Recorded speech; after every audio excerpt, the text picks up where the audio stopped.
Thanks for staying with us. You're watching WION World is One. I'm Adya Janeja and this is Speed News. Let's start with all the stories making headlines today.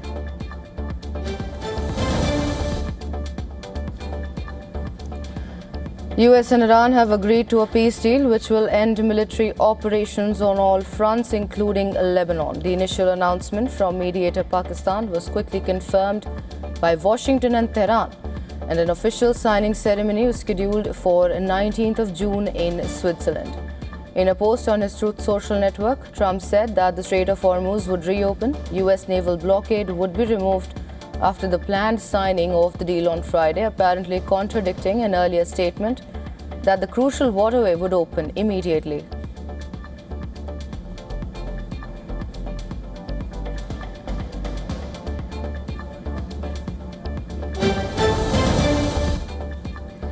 Iran said that the newly announced agreement with the US puts an immediate end to the country's war. Iran's Deputy Foreign Minister Qasem Gharibabadi, in a televised comment, said that negotiations for a final deal will be held during a 60-day period, adding that Tehran would take its own measures in case of breaches from the other side.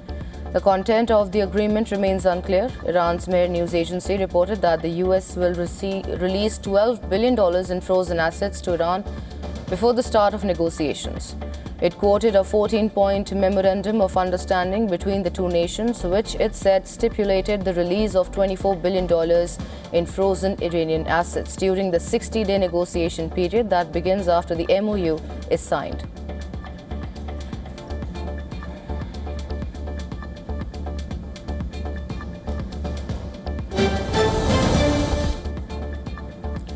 US Vice President J.D. Vance hailed the new agreement with Iran as a big moment for the United States of America that would eliminate Tehran's nuclear threat. In an interview on Fox News Channel's The Big Weekend Show, Vance stated that if the terms of the deal are met, it is going to fundamentally transform the West Asia for the next 50 years by ending conflict and lowering energy prices for the American people.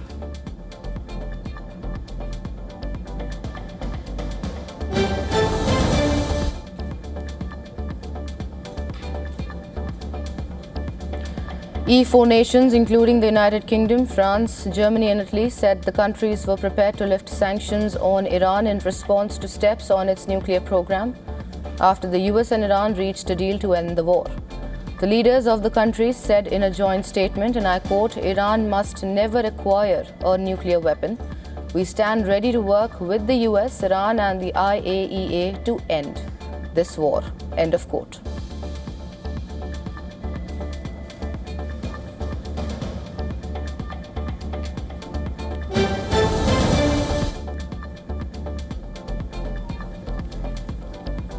A fragile ceasefire is under fresh strain in Lebanon. Israel has issued evacuation orders for 29 villages in the south and launched strikes in Beirut's southern suburbs, in which Lebanon Civil Defense says 3 people have been killed in those strikes after accusing Hezbollah of firing projectiles into northern Israel.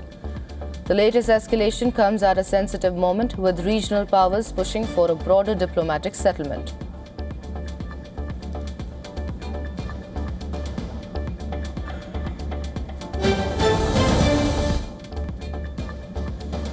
The number of confirmed Ebola cases in Congo has increased to 782 with 181 deaths. However, the number of cases in Congo is believed to be higher because the outbreak was confirmed on 15th of May, weeks after it is suspected to have begun, and the contact tracing coverage rate is at 56%.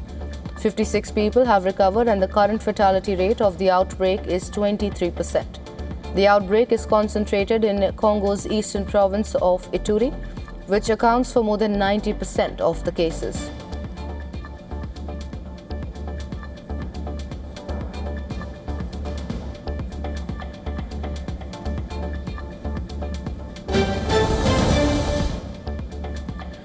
Kiev city was under massive drone and missile attacks, with a number of high-rise apartments being hit. 4 people were killed, while the Kiev Prechesk Lavra Monastery, a symbol of Ukrainian spiritual and cultural history, caught fire. The latest escalation marks the heaviest Russian attack on the Ukrainian capital in 2 weeks.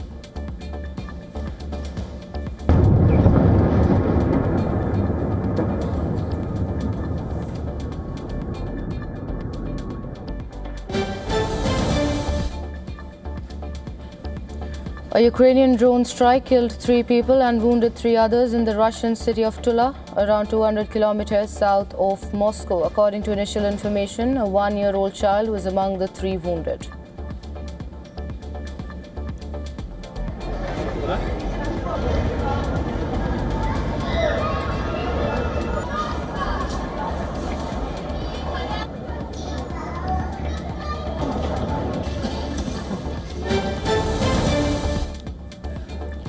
Six people were killed after 2 helicopters collided over Rio de Janeiro, plunging into an electric car dealership's car park and starting a fire.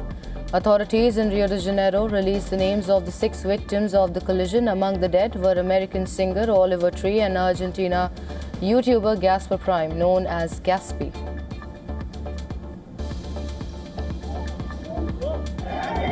Caralho, ele pode caiu já. Tira médio. Tô maluco.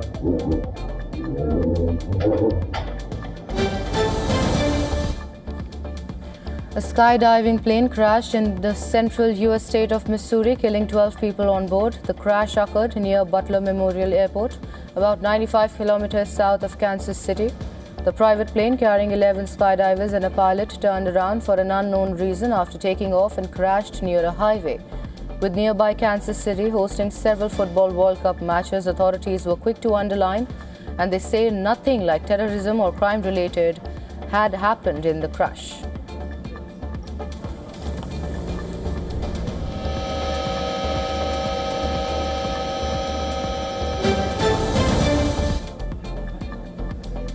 U.S. President Donald Trump hosted a UFC fight night on the White House grounds. The event is part of programming for America's 250th anniversary and also falls on the president's 80th birthday.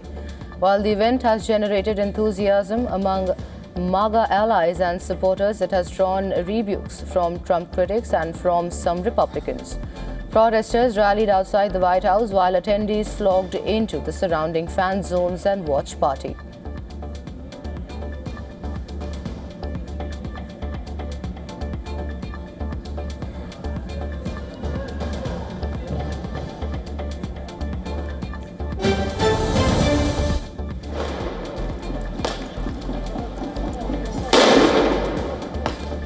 Thousands of anti-G7 protesters clashed with police in Geneva a day before world leaders convened in nearby France. Organized by the No G7 coalition, the demonstrations drew an estimated 20,000 activists. Demonstrators protested global inequality, corporate policies, and the recent war on Iran. The situation deteriorated as protesters set cars ablaze, smashed storefront windows, and threw firecrackers and rocks at officers. Police in Geneva responded with tear gas and water cannons to disperse the crowds.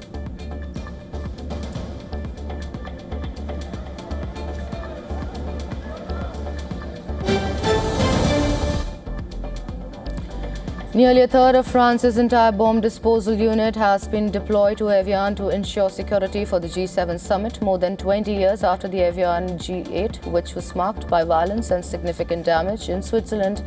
French and Swiss authorities have put in place maximum security measures.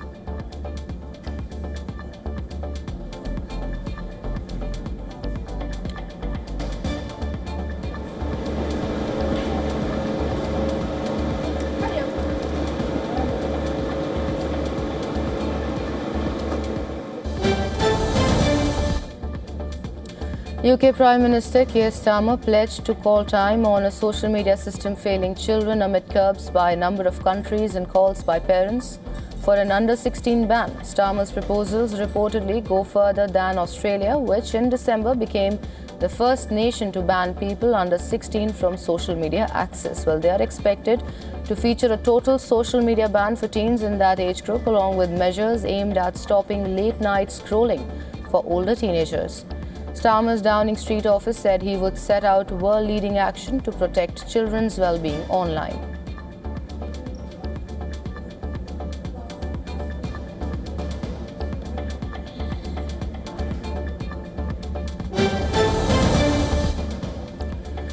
Karachi has confirmed its 11th MPOX case involving a 40-year-old male who tested positive at a local hospital. The patient lacks a recent travel history, due to which health officials are heightening surveillance for potential local transmission across Sindh province. Well, this recent diagnosis brings the total confirmed infections in Karachi to 10 for the current cycle. The broader Sindh region has reported dozens of confirmed MPOX cases, with clusters heavily affecting districts like Khairpur and Sukur alongside Karachi.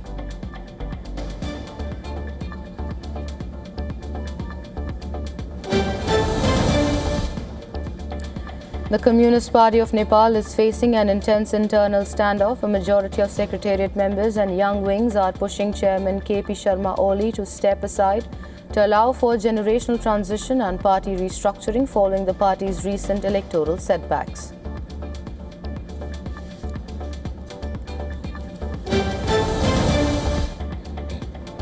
A week before the runoff election in Colombia, candidate Abelardo de la Espriella wrapped up his campaign at a massive rally in Buga.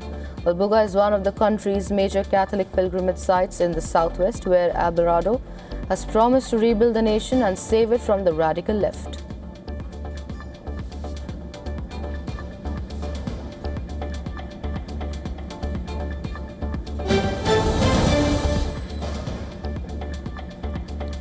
Prime Minister Narendra Modi has arrived in Slovakia for a historic two-day visit, the first ever by an Indian Prime Minister. During his visit, Modi will meet Slovakian President Peter Pellegrini and hold talks with Slovakian PM Robert Fico. Upon his arrival in the Slovakian capital, Bratislava, Prime Minister Modi was accorded a traditional welcome with bread and salt. In Slovak culture, well, bread and salt is a symbol of hospitality, respect and goodwill. Modi's visit is expected to focus on strengthening partnerships across automobile manufacturing, railway development and economic cooperation.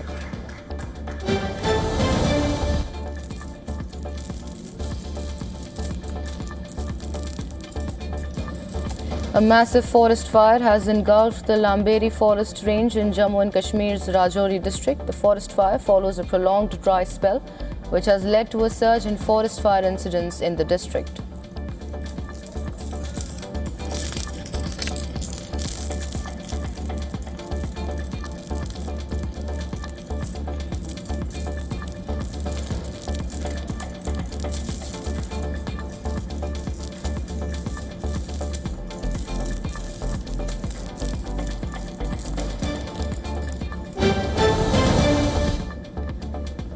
Noida International Airport has begun commercial operations today. The airport has a capacity of 12 million passengers annually, which is expected to increase to 30 million by the year 2031.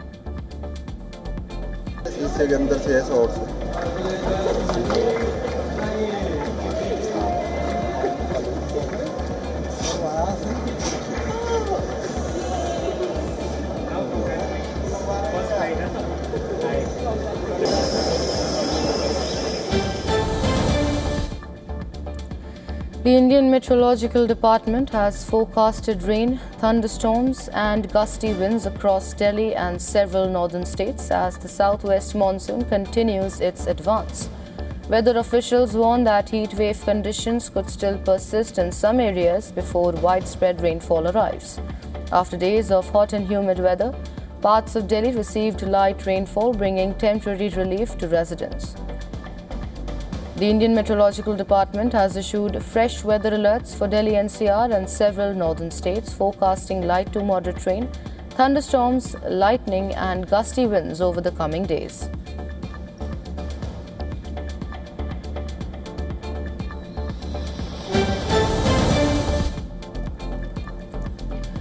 The European Commission is assessing the impact of new US export controls that forced AI firm Anthropic to restrict access to its most advanced models for foreign users. Brussels said security measures should not discriminate against allied partners. Well, the move follows a US order citing national security concerns, which led Anthropic to suspend access to its top AI systems for non-US users. Well, the EU said the development highlights the need to strengthen Europe's technological sovereignty.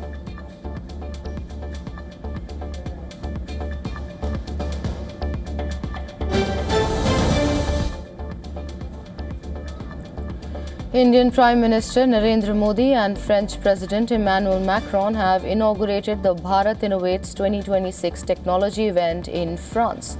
Addressing the gathering, Modi said India is emerging as a global technology provider and invited the world to co-create the next chapter of innovation with India. He highlighted growth in India's startup ecosystem, particularly in defense, space and nuclear energy. The two leaders held bilateral talks focused on deepening cooperation in defense, space and technology ahead of the G7 summit.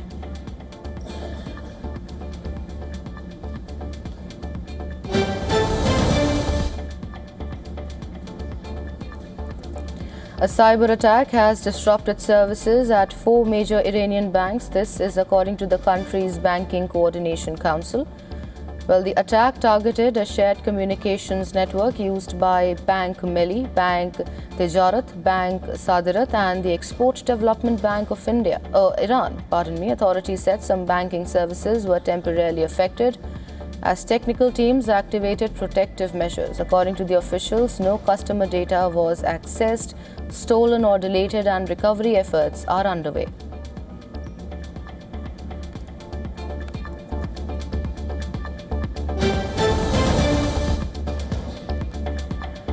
Disney is encouraging its software engineers to use AI tools more effectively while making sure AI-generated code does not lead to product failures. According to a report by Business Insider, the company's streaming division is asking engineers to use AI to boost productivity and speed up development. Disney began allowing engineers to use AI coding tools such as Cloud and Cursor last year. However, company leaders have said greater use of AI should not come at the cost of code quality or the reliability of products after they are released.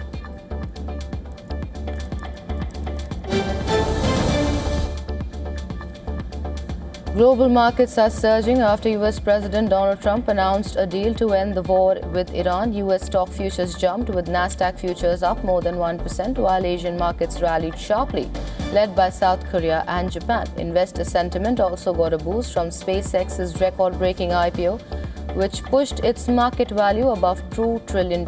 Markets are now turning their attention to the Federal Reserve meeting and key US economic data later this week.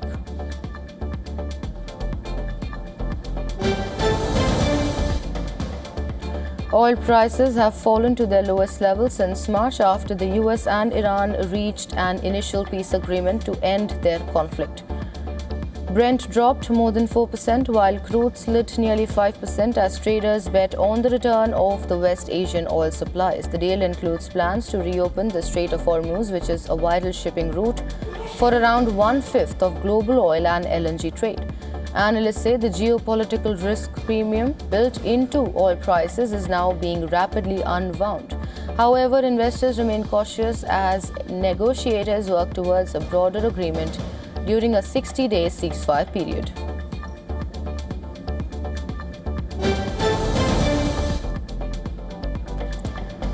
Gold prices rose 2% on Monday in early trade after the US and Iran reached a preliminary agreement to end the conflict. Spot gold climbed above $4,300 an ounce as a weaker US dollar and falling oil prices boosted demand for the precious metal.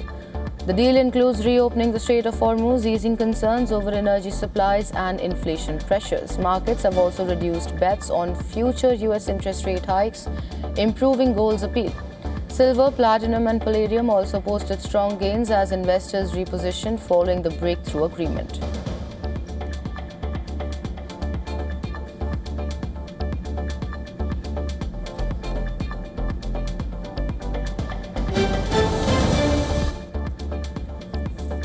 Iran's football team arrived in US hours the announcement of a peace agreement. Well, the squad landed in Los Angeles after flying from Mexico a day ahead of their World Cup opener against New Zealand.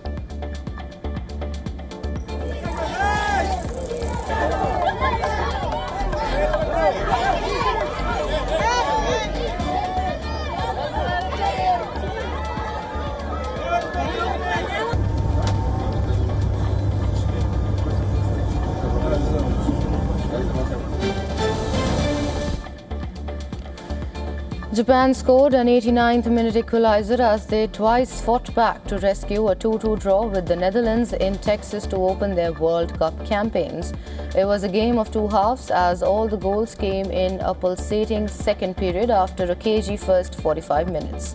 Liverpool talisman and Netherlands skipper Virgil van Dijk scored the opener, rising to plant a well-placed header into the bottom corner after a pinpoint cross from his club teammate Ryan Gravenberch. The lead lasted just 6 minutes.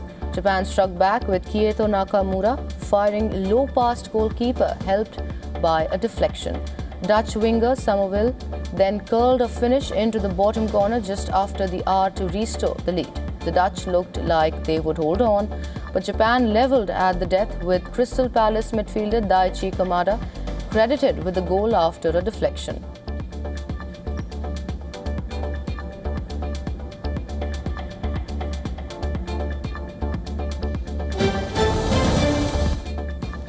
In Group E, Germany thrashed World Cup debutants Curaçao 7-1 and a 90th minute goal gave Ivory Coast a precious victory over Ecuador.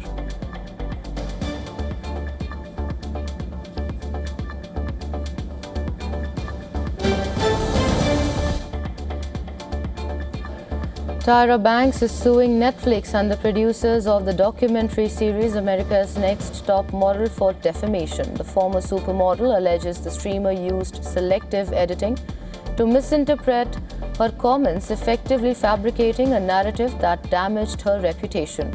Banks claims a lengthy 3.5-hour interview was reduced to just 16 minutes, deliberately omitting vital context and accountability regarding past controversies on the hit reality show.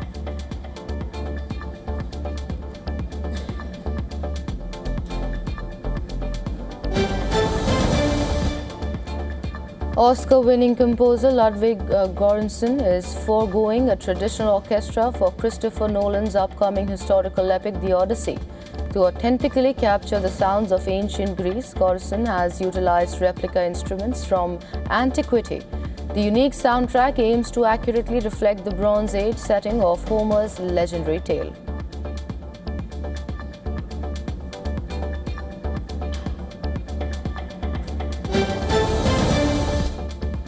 American singer and comedian Oliver Tree has tragically passed away at the age of 32 after two helicopters collided mid-air over Rio de Janeiro in Brazil. The Sunday morning crash in the city's western zone claimed the lives of all 6 people on board. Authorities are currently investigating the cause of the fatal collision.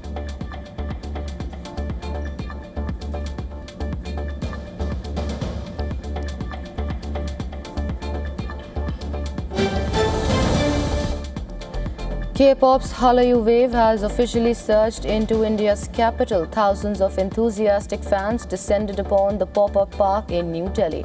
Fans and attendees enjoyed a chance to witness K-pop's cultural footprint in India. Massive crowds were seen lining up at the registration desk and waiting outside the exhibition hall under giant welcome signs.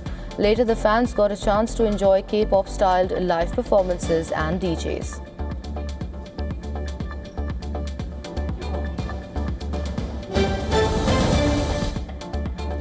The Central Board of Film Certification has officially granted an A, meaning adults only certificate to Cocktail 2.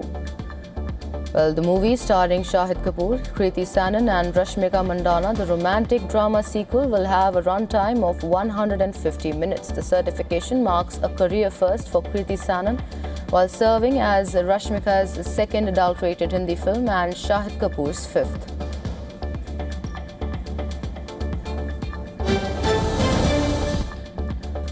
Akshay Kumar's hit horror comedy Bhoot Bangla has concluded its phenomenal theatrical run, crossing an impressive 259 crore rupees globally, which is nearly $27 million. Directed by Priyadarshan, the film has cemented its status as a clean hit and has officially become Kumar's highest-grossing release since the pandemic.